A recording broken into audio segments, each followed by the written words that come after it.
with this new topic. It's titled Asian Americans, Work, and Model Minorities. We're going to continue our examination of Asian Americans and how it intersects with social class. Now, as previously discussed, social class it's has certain indicators such as education, income, wealth, property ownership, even status. The status that's ascribed, for example, to one's job, one's profession. Think, for example, of a doctor and how much status that has in our society. And certainly education, as we discussed, is seen as a means towards that. So that's included as an indicator of social class. So if you look at the slide here, social class is defined in general terms as a group of people in an economic sense, okay? A group of people with comparable wealth, power, and prestige. So you can easily imagine, for example, the so-called 1% of our society. We're thinking about Elon Musk and Bill Gates and Warren Buffett and a few others, right? There's not a lot of people in this 1% who own the vast amounts of wealth in this nation. And then you have this very wide middle class. And of course, you have the underclass. So that's social class. Now, previously, we questioned the notion of Asian Americans as model minorities in the realm of education, showing how that rendition of model minority in the world of education is actually more complicated and more questionable. It's dubious, right? In fact, we exposed it largely as a myth, according to scholars. And this is especially true once we question the idea of, um, the way Asian Americans are usually categorized in a monolithic way, right? We question the idea of this static and universal notion of, quote, Asian American. Now, much of that notion is, by and large, the result of, let's say, government administration, right, attempting to categorize people, as well as by some mainstream commentators. And what you do here is you lump all these different ethnic and nationality groups, and in this case, from one continent of the world, that's Asia, right? You lump them all together under this category, this umbrella of Asian American. And it's obvious to us that, there's so many different nationalities and ethnic groups and linguistic groups that exist in Asia. Now, obviously, there is no such thing as a monolithic or static idea of Asian American, let alone something like Asian American culture, as we discuss. There's so much variation. So we also examined, just to jog your memory, of how post 1965 Asian American immigration, interestingly enough, this migratory flow, which is more contemporary really means here the last 50 years, it broke away from what you could call the reigning analytical model of assimilation theory, right? In fact, we called it classical assimilation theory. By the way, sometimes it's called assimilationist theory as well by social researchers. And here's the case whereby assimilation is seen as a process whereby, at the end, right, in the final analysis, race matters less as immigrants become more assimilated, more American, right? So they start dropping their pre-migration habits and outlooks and so forth, languages and others. So now we will continue with looking at how race intersects with social class as we look at the issue of work and the professional lives of Asian Americans, as well as, income and wealth and other indicators of economic status. Now, if you look at the slide here, Asian Americans have higher socioeconomic status together in occupation and income than the national average. Okay. Now, let's actually take a few steps back here before I discuss that. One's job as well as one's income is probably the most obvious indicator of one's success. Okay, both those things, your profession, your income, right?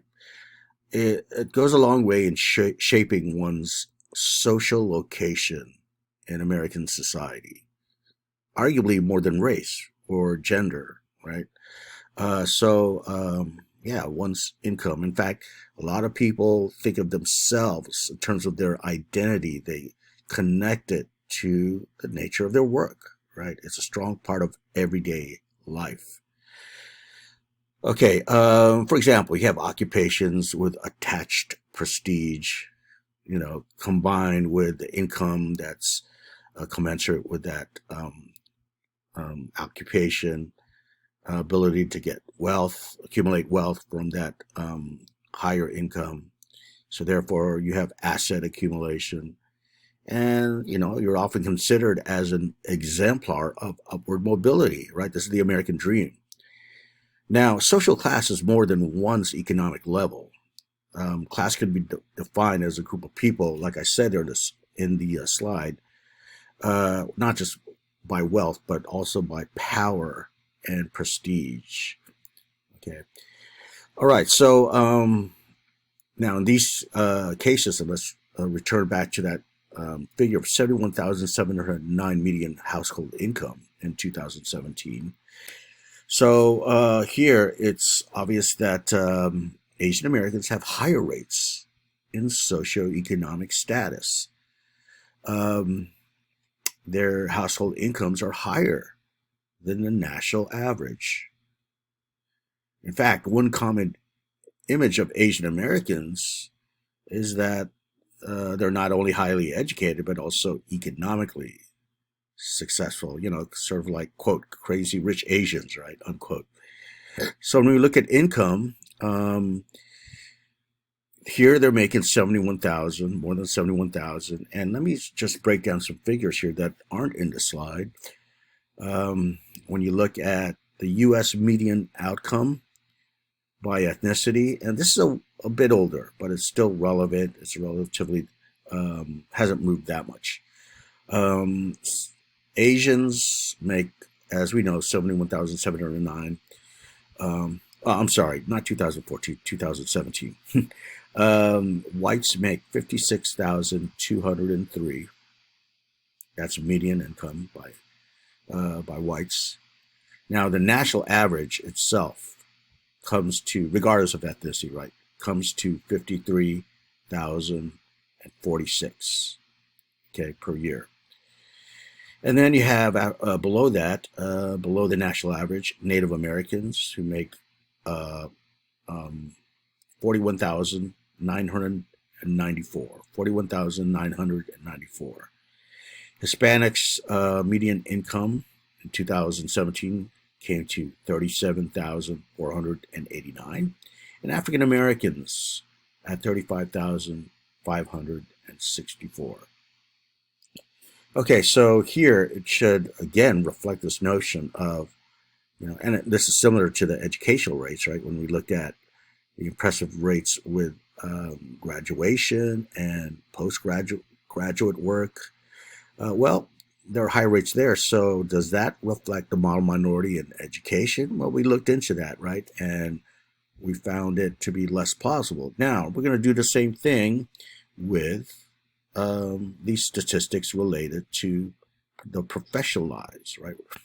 Now, the first thing to note here is that, as we noted in our discussion of education, the same thing applies when we look at Asian American professional lives. That is to say, there's so much diversity and heterogeneity in Asian American populations. Okay, now, when we look at Asian American broken down into further subgroups, okay, what do I mean by that? Like Chinese, South Asians, Vietnamese, Filipinos, Koreans, Japanese, You break it down further, right? We find that there's a lot of heterogeneity, right?